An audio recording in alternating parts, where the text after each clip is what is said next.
So we definitely messed up the last introduction. This is the Blood Origins Roundup. Did you even introduce yourself the last time? I don't know. Did you introduce yourself? Well, because you're so fucking famous, you don't have to introduce yourself. Legitimately, do I have to introduce myself? My name's Robbie Kroger. Built Blood Origins 4 years ago. Here I am today. I don't need an introduction. Not that people know me without it. I just don't care if they know who I am. I think keeping you mysterious will add to Exactly. the uh, what's the word I'm looking for? Something really verbose. Will add to the what's the word I'm looking for here? The atmosphere of the podcast. I agree. All right, so we got a bunch of topics, man. You went to Yeah, I town got this carried week. away. Man, it ranges from Mexican wolves to our favorite author in the whole wide world, Cyril Christo, to some Africa stuff. Um, Second greatest take on Colorado's wolf reintroduction. Why don't we start there? Did you just add that? Yeah. Are you okay with? Did you read it? No, because I think you just added it. Do you know if you were to read it, you would You're way find too out close to who? the microphone. You're way too close to If the you microphone. if you were to read it, you'd find out who helped them understand and came to the classroom to help with the presentations. The defenders of wildlife. Oh, wow. And they concluded that what? That you should be big and that you should train your cows to stand still because wolves don't like to kill a cow that's not running away from it. No, they didn't. Swear to God, they had second and third graders doing a presentation on it, as well as red lasers. That ranchers should have red lasers going off in their fields, Like, and that is there no, like, someone checking what they're saying? it was the defenders of wildlife. Why wouldn't you bring defenders of wildlife to come play with a bunch of second graders? You know, it's That's something. not all. There was a Colorado State. There were some Colorado State University people there, but red lasers and sirens in the cattle fields and train your cattle. I swear to God, it says train your cattle to stand still because the wolves won't attack them. See someone from Colorado State University Center for Human Carnivore Coexistence, a professor in the wildlife department, Fish and Wildlife Conservation Biology Department. Wolves are symbols of much deeper issues, conflict, and unresolved societal debates. Some of those attitudes and values are formed early in age. Well, they certainly would be formed early in age with the defenders of wildlife, given presentations like that. I was asked to go and give a presentation once to a third grade class. I was telling them about like how elephants are left tusked and right tusked, and pythons, and the difference between alligators and crocodiles, and they still do that kind of stuff, right? Yeah, yeah. Left tusk, right tusk elephants. That's a big part of education now. Actually, that was one of my favorite things to tell my applied aquatic and terrestrial ecology class was asking them if elephants are left-handed or right-handed, or as they say, well, Dr. Kroger, the elephants don't have hands. Okay, are they left-tusked or right-tusked? So Cody, are elephants left-tusked or right-tusked? Left. The vast majority of elephants, it's unknown. But but there are it just like humans, there is a dominant side to an elephant, and you can tell it by the tusk wear that they just enjoy using one side over the other when it comes to stripping bark, breaking trees, that kind of stuff. So now you know.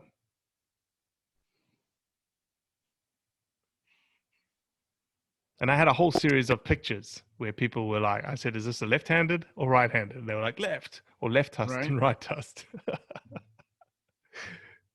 It's pretty cool. Pretty cool.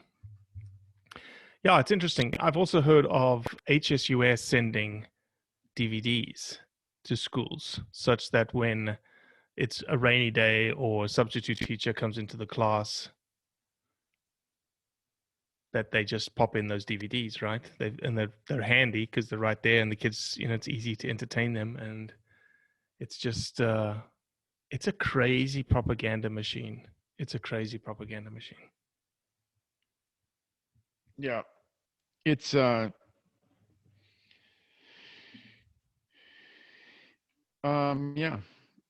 All right, backed by the weight of Disney. backed by the weight of Disney. All right, I'm gonna hold on the Arizona trail camera because I just don't think I need another couple of minutes to get my head into Arizona trail cameras again, since I've been literally neck deep in it for the last 3 days. How about we change even continents and go to this thing that nobody's heard about, which is the Kangaroo Protection Act that's making its way through Washington, D.C. right now. Yeah, absolutely. You were blown away by the fact that there is actually an act, and surprise, surprise, is being brought forward by a Democratic representative out of California. Makes complete sense because California obviously is wanting to ban everything associated with hunting and fishing and sustainable use. They actually went after the alligator industry, forcing the high-end fashion brands on Rodeo Drive to stop using crocodile and alligator products in their wristwatches and whatnots. And they actually won They've done that with Kangaroo as well. In California. Correct. Yes, correct. And so the whole thing here is actually tied to the use of kangaroo leather. And it's the Kangaroo Protection Act is going through U.S. Congress right now, and the Democrat Salud Carbajal and Brian Fitzpatrick introduced these two bills. And really what it amounts to is a covering over of this idea that, kangaroos are this icon species. We don't want to trade in them because they should have rights. Their populations are in disrepair. If we allow this kind of trade, the populations are going to be wiped out. None of that's true. Hold on, but so really quickly, I did a decent amount of research on this. Do they claim anywhere that it's about populations? Like, is anyone claiming anywhere that the kangaroo population is in any state of disrepair? I could not find anything. Now, obviously, I found some geographical areas where there was some decline, but the general kangaroo population in Australia is on a long-term steady uptick. Correct. Yeah. So I don't believe you're correct. The reason for the act is not a population threat. They do talk about obviously the inhumaneness kind of deal, because a lot of these guys use clean headshots, which makes sense because it's a leather industry that they're utilizing, and it's all tied to the leather industry, really, and the leather industry specifically with shoes, New Balance, Adidas, utilizing the leather from kangaroos in their products. I saw a couple. I read a couple. I try very, very hard. Like I know no one that doesn't like me will accept this as fact, but I try very hard to get the basis and understand the basis of both sides of an argument. If I could find one thing about this that I saw that made me go, we should think about this for a second, it is a large scale commercial harvest of wild game. That's a fact. Correct. And it's, $1.5 million to 2 million a year. I believe that's a fair number. So that's a large scale harvest of America. Did a very good job of proving that can be a bad idea if it's not regulated. But it seems like just a shot in the dark attack. Why do these U.S. legislators keep thinking that we needed to get in? Now, no one's coming out and saying we shouldn't use any animal resources at all, right? Like if this was a bill to ban natural leather across the board because they didn't want any more animals killed for the purpose of using their hides, I can live with that. I can live with a person having that opinion. I can live with that bill. That's ridiculous and it wouldn't work. But I can live with that thought process of I don't think any animal should be used for hides. They just went out and picked a social justice cause to get behind, and kangaroos are cute in their mind because their babies crawl in a pouch and they hop. That's what's happening here. The population numbers are totally growing. There's articles all over Australian government sites trying to persuade people to start eating kangaroos, Right. telling them the health benefits and great recipes because they're trying to get people to harvest kangaroos. And some guy who is 10,000 miles away in California has nothing better to do than adopt a social justice topic to look like he's accomplishing things in his legislator. As a legislator, that's all this is, in my opinion. Yeah, he's definitely utilizing things that are, you could call inflammatory. Maybe inflammatory is too big of a term, that will catch the eye of people, right? He uses terminology that, like, the largest commercial slaughter of land-based wildlife in the world of about 2 million animals. Well, they don't mention how many kangaroos there are in Australia. I think, what did you say? 27 million, I think, is the number. 27 to 30 million, probably. 27 to 30 million. So you're talking, in this situation, you're talking about, what 5%, 5 to 7%, and year after year after year of growth in the population while this is happening. I mean, this is happening right now. The use of kangaroo leather in shoes. Robbie, I'd love to look at this guy and say, why didn't you take on feral hogs in the United States? Right. Like, why didn't you mind your damn business, stay in your own country, and take on feral hogs, who a whole bunch of are probably being wasted, right? Like, well, it's so interesting that you say that, because it's obviously that this guy's got an issue with the use of the skin, right? Feral hogs, nobody uses the skin.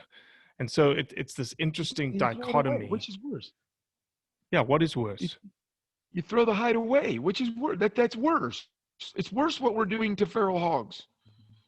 I mean, and don't get me wrong, I shoot hogs. I'm in favor of what we're doing to feral hogs, but utilize the kangaroo more. Yeah. I'll never understand the logic on this is what U.S. legislators should be doing, is affecting. And again, if he said no natural leather anymore, none of our shoes can come from pig hide or snake hide or cow hide or any kind of hide, no natural leather. That's an opinion that I can respectfully have a debate with a person about.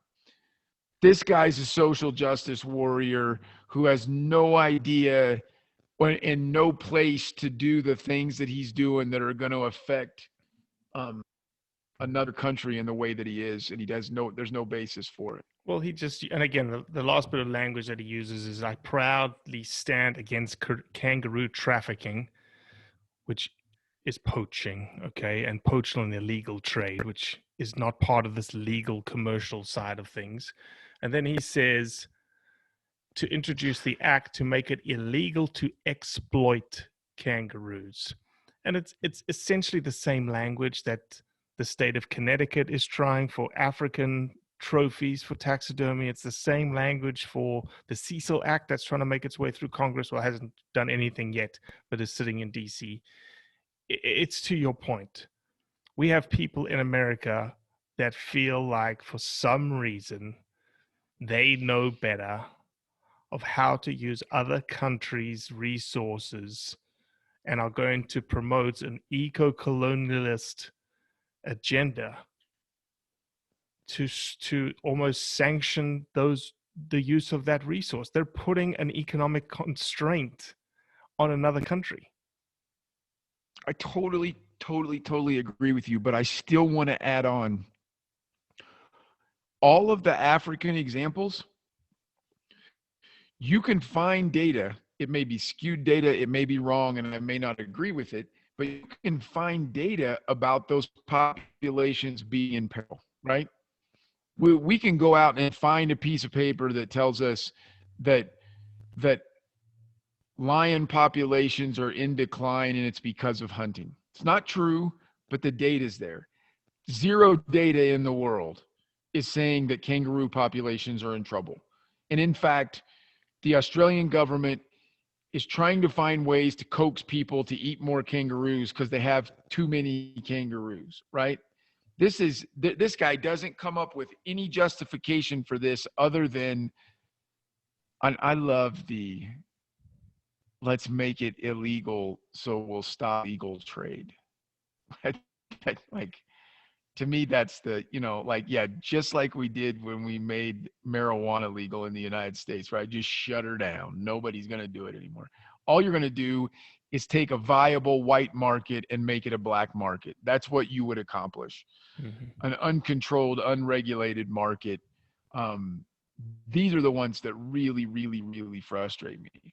I genuinely think the people in Connecticut with their bill, I think that there's a bunch of people involved in the Connecticut ban on African imports. I think the majority of those people think they're doing a good thing. I actually do. I think they think this is what we need to do.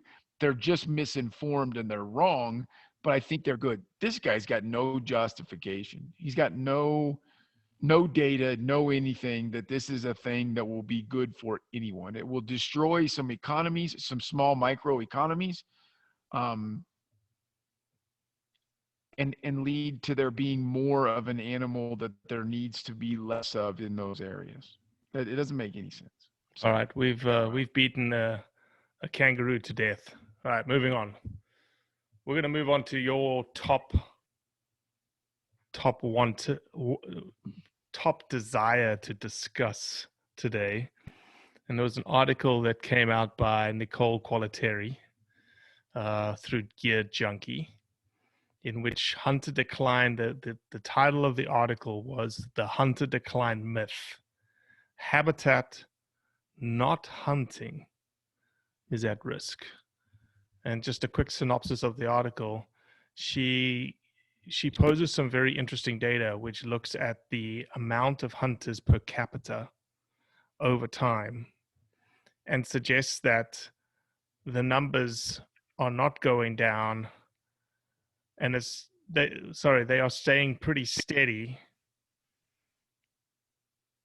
But that is not, but the fact that we have latched onto those numbers and used it as our champion stick is not as damning as the habitat loss that is occurring across the nation, and tying those things together. So I dove off into this a little bit, and I don't really like. I've got zero judgment of her article. I mean, in the sense of, it's not like I was inflamed by anything she said or riled up. Like, I'm coming at you multifaceted on this one. All right. First of all, there's zero doubt that there's habitat loss, right?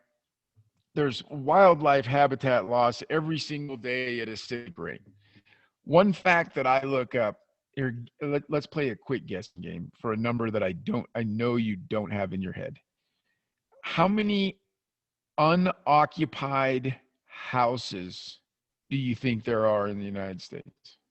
You know that fact, or you went and looked it up? No, I went and looked it up. Yeah. I mean, who knows? Like 7 people know this without looking it up. I went and looked it up. How many do you think it is? Like you want me to give you a percentage?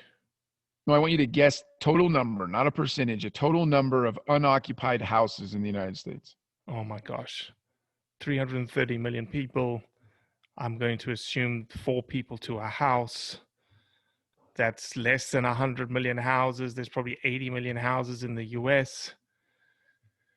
I'm going to say 10% of that 8 million unoccupied houses in the US. Even with all of the scientific reasoning, it's 17 million unoccupied No, I was homes. off by 10%. Not bad. Yeah, you guessed half of the actual answer. You can also look at it that way, but or 200% difference, right? That's one of those. Right. Right. Yeah. It's okay. 17 million unoccupied homes. 17 million buildings that no one's using, that at one point in the history of this continent were wildlife habitat. That's what I did in my head, right? Like, that's every time we build a new house, we're adding to that 17 million, not literally cyclically, but we are, and we're definitely losing habitat. You also, I've been involved in several informal research and polls asking hunters what's their biggest detriment hunting. You know, what's their biggest barrier from hunting like they used to, or from going out and hunting, and it's land access, right? That's always the number one answer. I'm a firm believer that about 75% of the time that's a cop-out, that they don't have great private land, pristine access, so they don't go hunting. But I read through this article and it made me think a lot. It made me wonder. It made me flash back to, your justified defend Massachusetts last week in raising their some of their fees 400% because of decline in participation. Is there really a decline in participation? It made me think, made all those things go through my head. That's why I labeled it as my top choice. And I think that Nicole, if she's listening to this, would very much appreciate that. I think she received a bunch of flack on this article. I don't know why she would receive a bunch of flack, but I think she did. I think that they're definitely intertwined.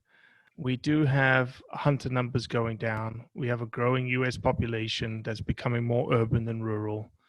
That's probably a major factor in the fact that we're losing hunters. We have that whole baby boomer cycle that people are about to cycle out in terms of the numbers. We also have the public access, private land access issue, that people, for one reason or another, cannot get access to areas to hunt. And that's a big deal.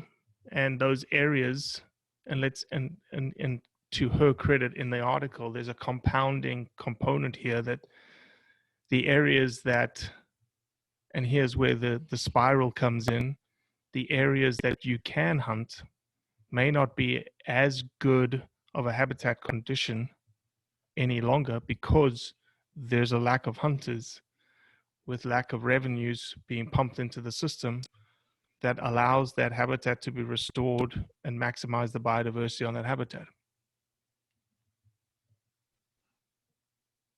Yeah, that's completely legit. Again, I didn't I liked this article because it made me think. I didn't agree with everything she said. I didn't have knowledge on some of the things she said, and I agreed with some of the things she said. But it made me think. I 100% believe that we as human beings are very, very wasteful. And I'm a capitalist, probably a borderline industrialist. But at the same time, it's literally embarrassing to me that there are currently 17 million unoccupied homes in the United States and multiple home builders in every it's a thing that we have screwed up. We build way too many homes instead of renovating things, and every time you build a new home or subdevelopment, it may be some beetle or some mouse's habitat is all, but you're destroying wildlife habitat every single time you do that. And when you have 17 million unoccupied ones, it's just like vehicles. My God, cars are just, it's ridiculous, right? And again, a pot calling the kettle. I have two cars that are less than 3 years old sitting in my driveway. But we're very, very wasteful, and we could be using a whole lot less of the land in this country than we are for just sleeping on. The rabbit hole But that you went down to find that piece of information of 17 million unoccupied homes, you would have thought that that same rabbit hole would have told you how many were rural versus urban. yeah, I didn't. I'm not. I'm kind of a find the rabbit hole, stick my head in, go look for another rabbit hole guy. So you just I'm pulled the sure it would 17 have. million number and then walked away. Either way, it doesn't matter, right? I mean, it's a gigantic number. It's a huge number. And so either way, it doesn't matter. I understand your point that if 16.5 million of them are on Manhattan Island, then it's less of a factor than if they're spread out all over some rural area. But either way, it's a huge number. It's stupid that we're building home at the rate we are. Um, can we go to the Mountain Journal, second from the bottom one on our list next? Yeah, go ahead. Very, very interesting article. It's very much centered on the Bozeman, Montana area, and it sucked me in. It's an article in the Mountain Journal. I haven't been doing this, and I like the idea by Todd Wilkinson. He's the guy who founded the Mountain Journal, by the way. Okay, I didn't know that, but Todd, much credit. Your article also made me think. I will tell you that his subtitle, is that what you call the group of words right below the title? His preface. I It guess was a it's a book. I would call it the preface. preface. I'm going to read it verbatim. The title of the article is "The Question That None of Greater Yellowstone Conservation Groups Are Willing to Confront." The subtitle or preface, sorry, Todd, I don't know what it's really called, is "How is industrial strength outdoor recreation and amenity development better than the resource extraction it is replacing?" So that sucked me in of the concept of, I thought Todd was going to make this statement that so many people are going to the GY, going to the greater Yellowstone area for recreation or relocation or, everything, like tourists and people moving there. I thought he was going to make some kind of a comparison that the environment probably would have been better if we'd have left it alone, except for guys drilling oil. That's the way it made my brain think. Didn't really to that kind of a comparison, but did very much dabble in that whole area. I believe he calls it the smallest uh, micro metropolitan, the fastest growing micro metro in the country.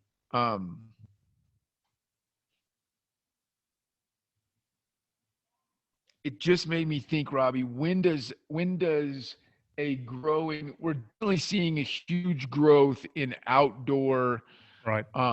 possibly Instagram driven, right? In some way. I think there's people doing it for great reasons. There's also people doing it for Instagram pictures. Um, there's an environmental impact to that, right?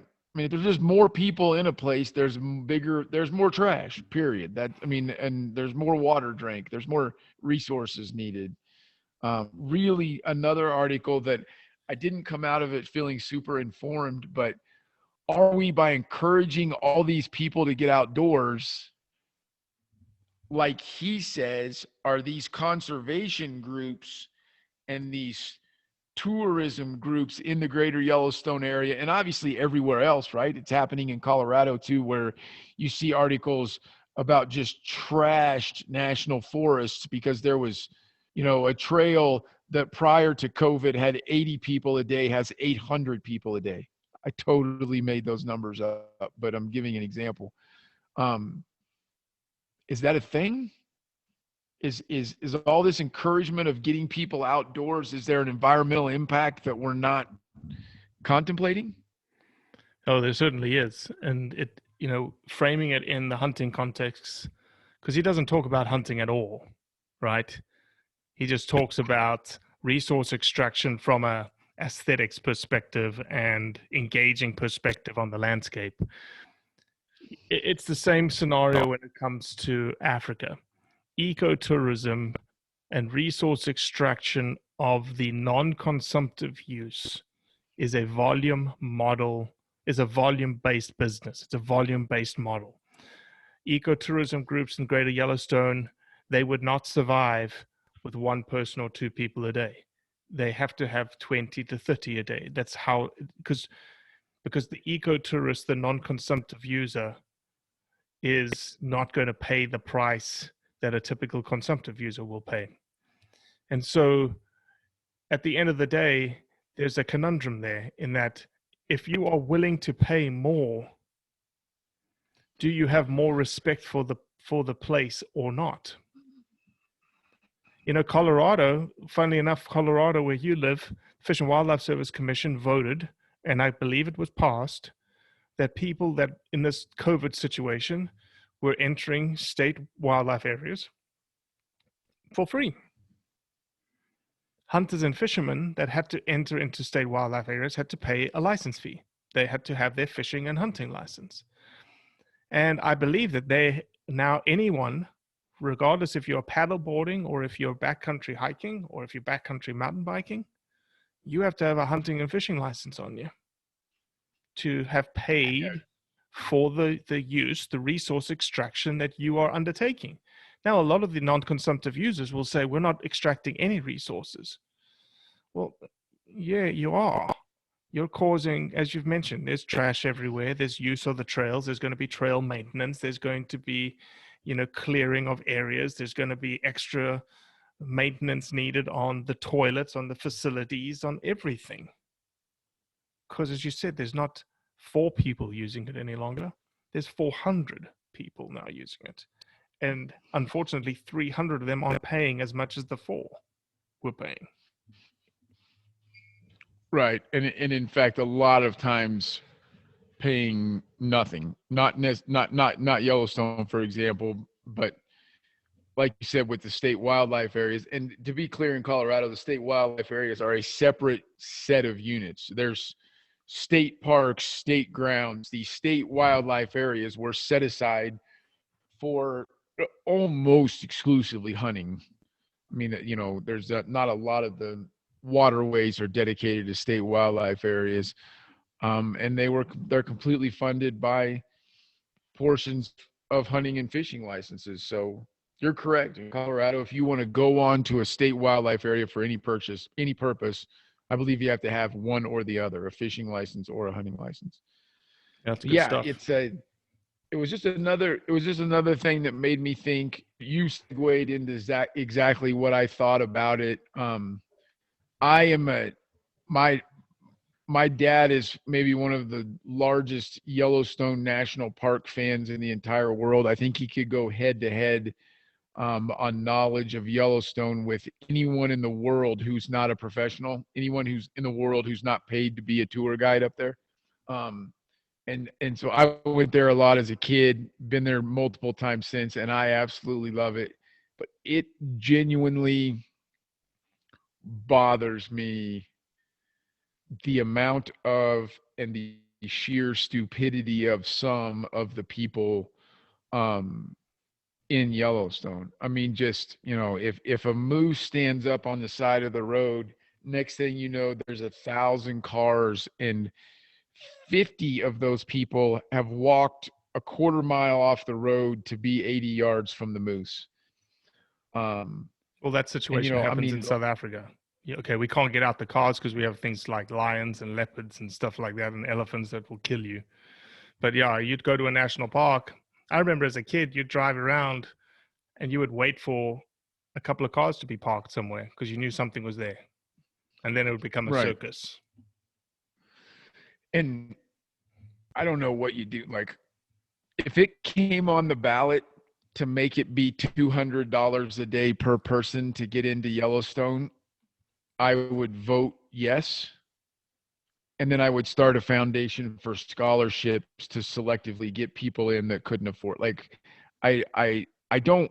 I genuinely want everyone to have access to that place. But we're gonna ruin places like that. That's a pretty radical viewpoint. Making me as an American landowner of these public lands pay for access to these public lands. Well, it's a national park, so you already have to pay. I mean, it's not free access to Yellowstone. But it's I don't have not to pay. I can drive through Yellowstone without paying. You have to pay for a national park permit, don't you? Yeah, I guess I never went into the actual quote unquote national park. I guess I just skirted on the way up. You have to have a permit, but you can get a $10 everyone in the car permit per day or something. I made that up too, but it's it's nominal. I don't know what it really is. But I don't if we don't respect it, we're going to ruin it. And the same thing is, COVID has shown, even with, you think about, I live in a very unpopulated part of Colorado, and I'm 100 yards from 300,000 acres of public ground. Like, I could throw a rock from my property across the neighbor's driveway into the San Isabel National Forest. But COVID showed in multiple places, these huge places were just destroyed and trashed because so many people going out there. I don't understand that at all. But I also, the point of the article was more so, are these structured efforts that we're doing to, part of it in Bozeman is just like economic development of the metropolitan area, right? Like, they're encouraging people to move there. The people that are moving there are selling a house in California to where they have room to buy 60 acres that a fire truck can't get through. So the resources expended to protect that home go through the roof. There's all kinds of those factors. But at the same time, the outdoor recreation and the toll that it has,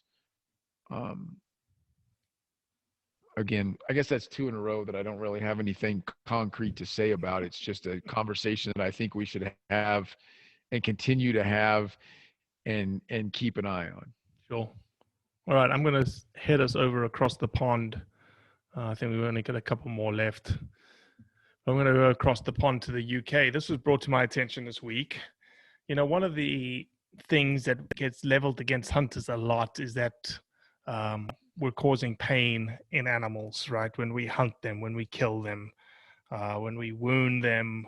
Let me retract the wounding part, but when we hunt them, when we shoot them. And so one of the ways that you can measure the stress-induced response of something in animals post-death is cortisol. Cortisol is the thing that you can measure stress on. And so you're making the assumption, the correlation that the more stress of an animal is put into a situation, the higher the cortisols, and thus you can assess different scenarios. So I've sent a bunch of articles this week, and actually there's a master's student in the UK right now looking at different cortisol levels, because in the UK they have a bunch of deer species, they have a bunch of game stalkers, and there's a lot of opportunity to gather blood samples very quickly and efficiently. And so I ran across this one paper called Cortisol Response of Wild Ungulates to Trauma Situations. Hunting is not necessarily the worst stressor.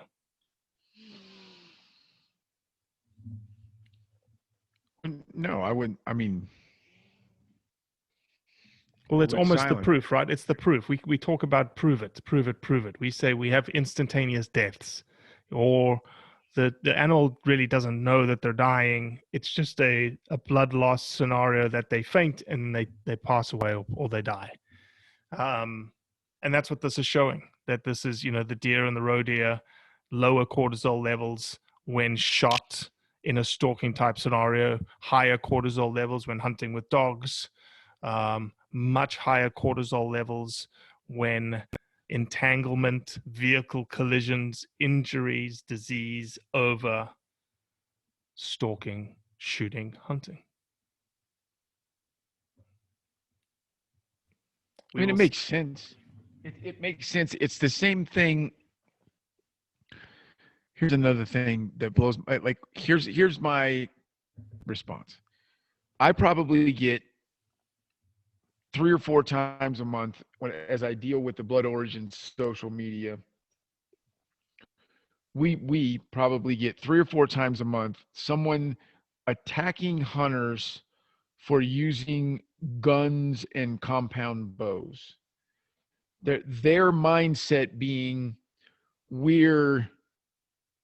we continue to technologically advance to make it easier to kill the animal, and then this person's mindset, we're lazy cheaters for doing that, right? Correct. And last week, late last week, I responded to one of those comments saying, so would you be okay if we just used spears and knives, right? And what I'm trying to do there is figure out, when I respond to someone like that, and I'm trying to figure out, are they completely opposed to hunting and the harvest of animals for meat, or do they just think we're cheating by using rifles that can shoot them from a distance? And he came back, yes, absolutely. I would have no problem with that if that's the way you did it. And I said, you realize that you just chose probably the most inhumane and painful way for the animal for us to get them dead. That it's leveling the playing field, right? Right. In his mind it is, but I don't, and I guess I can even see the argument, absolutely. We don't work near as hard, eat on our table as our ancestors did 500 years ago. That's a true fact, right? I mean, even us as hunters that are going and taking it, because, I can shoot a deer from 200, 300 yards away. I can do that. But it blew my, I thought I had him. Like I thought I had him hook, line, and sinker. And he's like, yes, I would be better if you stuck it with a bunch of spears and it took you, an hour and a half of launching spears at it and sticking multiple spears in it to get the animal dead. 100% modern firearms. If you hit the vital area with a modern firearm on an animal, there is not going to be a lot of cortisol. They just don't have the time to suffer enough to create that stress-induced reaction. Mm-hmm.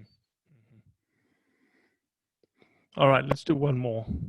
So we've got a couple of choices. We've got the elk management issue, the HB, 5025 or something like that in Montana, elk management in private lands.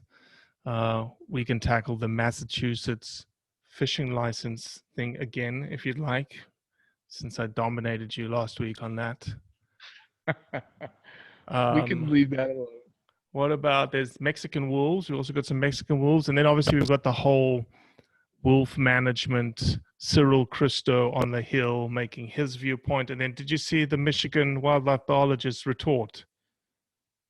Yes. Why don't we do that? Why don't we finish off with wolves in the Upper Peninsula, Michigan and Wisconsin?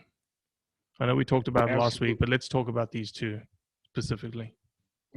When I threw it up there, I think at some point Cyril Christo may he in and of himself might just be a topic. There's no doubt. Very he's got an in. The Hill love him because he publishes, he did the whole trophy hunting piece in Africa. He put 2 pieces out there, and now he's done the whole wolf management thing. And I'll give him one thing. His freaking headlines are very well thought out. Like this one, never decry wolf. They deserve our protection, not management, quote unquote. Sort of playing on the wall, don't cry wolf kind of deal.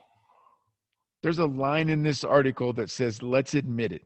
We need a scapegoat for humanity's wickedness and cruelty, and who better to pick on than the wolves? Really? We don't want to get into a poetry writing contest with Cyril. He will smoke us. Oh, he uses quotes. He is very, very eloquent in he always uses quotes. Like the end, he ends the article saying this, and this is what happened. And this is why the caribou and the wolf are one. For the caribou feeds the wolf, but it's the wolf that keeps the caribou strong. How can you argue with that? Yeah, no, it's very, like I said, it would be like getting into a literary contest with Hemingway. He has an incredible vocabulary, and just he had a lot better grades in literature than he did in science. Yeah, his facts are non-existent. He's just playing on full verbose vocabulary, very flowery, eloquent phraseology to just woo you to understanding that, yes, you're right. So then we had the article of the Michigan wildlife biologist, Jim Hamill. He's a retired Michigan Department of Natural Resources wildlife biologist for 30 years. And he talked about how the headline of his article, same place, the Hill and the opinion, management of Michigan's wolves should be turned over to the state. Now, both you and I are on the same page when it comes to wolves. We are pro-wolf, but we are pro-wolf management. And it's just like John Baer last night on a podcast with me talking about coyote management. I don't think that hunters value deer over wolves or deer over coyotes. I think hunters value diversity, but they also value proper management and wanting to see the animals that they desire on the landscape, and that there is Mother Nature, given the fact that humans have interacted with most ecosystems in varying degrees and over a very gradient. There is a need for management. There's a need for management of all species, all big game species that have an impact on the environment. And that includes predators. But it does not mean that we do not want to see a single predator on the landscape.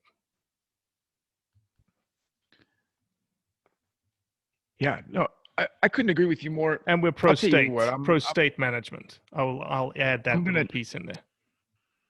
I'm going to devil's advocate you a little bit.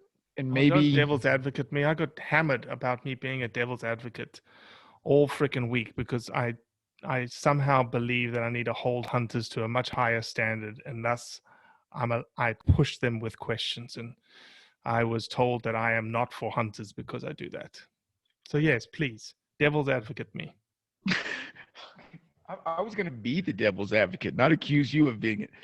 You said that hunters don't value deer more. You said everything I said that you said I agree with, that hunters want to see diversity. But that's not entirely true. right? We've seen in our own comments, we've seen people calling themselves hunters use the phrase kill them all about wolves, right? We 100%. have it on our social media from people claiming, I completely disagree with that. I've seen wolves in the wild, and it's one of about 10 things I've ever seen in the wild that sent a chill down my spine and made the hair.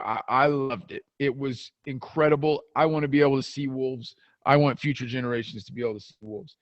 The thing to me is, why is this the one damn thing? With all of the success of the United States, the North American, with all of our successes in the last 100 years in letting our biologists and state agencies manage game, right? And someone's going to say, but you killed all the wolves off. Right. Before that, we killed all the wolves off. Trailing into it a little bit, we were still not doing great with understanding predator management. But why is wolves the thing that when the biologists say, okay, they need to be managed, they're wrong about? Like, it's really nothing else in the United States, right? Like, there's very little pushback about we need to manage our deer herds. We need to manage and I'm going to flip this back around, because I think a bunch of that is because we as hunters aren't holding everyone when on we have a pretty middle ground site, right? Like we're not an extremist one way or the other political, but when people on our social media are saying kill them all, part of that causes the overreaction from the other side of save them all. We can't kill anyone. We can't kill any of them. Right. But that's the conundrum in it, is it's such and it's really also, for the most part, it's the only animal we have in the United States, minus the bear, that people wrote a whole bunch of fairy tales about them eating little kids, right? I mean, there's this weird, probably unjustified, not that you shouldn't be cautious around a pack of wild wolves. They have that capability, but it's probably unjustified for human fear to be one of our top driving factors. Well, no, I think it is, because I think that, I don't know if have you ever read David Guarman's Monster of God? You've heard me talk about this book before. No, I've never read it. I've heard you talk about it. It's just tied to the fact the world has alpha predators, and he doesn't use wolves as an example, but he uses Siberian tigers and the gyr lions of India and the brown bears of the Carpathian Mountains in Romania, and how humans are just intrinsically linked to alpha predators. And whether that is tied to a primal instinct tied to who we were, that we were competing for the same prey thousands of years ago, and that's still buried in our DNA, which it is, that may be part of it. There's the other thing that predators are predators, right? The whole wolf argument, the fact that you have people love it so hard and hate it so hard, is the same with lions, is the same with mountain lions, is the same with bears. It doesn't matter the predator.